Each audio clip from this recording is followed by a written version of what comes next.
आज आम जाना ए संसार में दी प्रकार लोक देखा मिले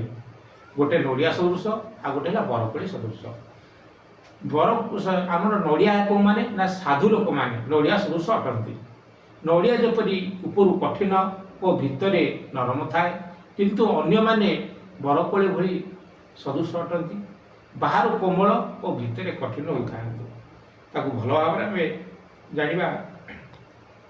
ये संसार में जड़े साधारण जन और सज्जन मध्य प्रकृतिगत व्यतिक्रम परिलक्षित हुए। सज्जन स्वभाव उपरु रुक्ष बा कठिन हेले तार अंतःकरण सरलता बा कोमलता तथा मधुरता रही था जेपरी नड़ियार स्वभाव हेले अन्य मानकर अर्थात सज्जन मानकर स्वभाव उपरकू कोमल मधुर हेले भी अंतःकरण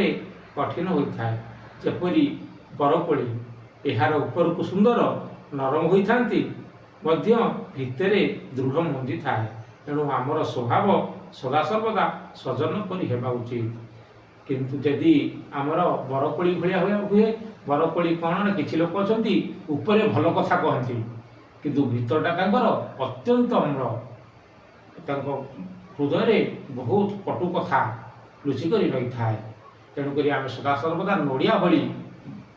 साधु लोक भलिया हेबा उचित।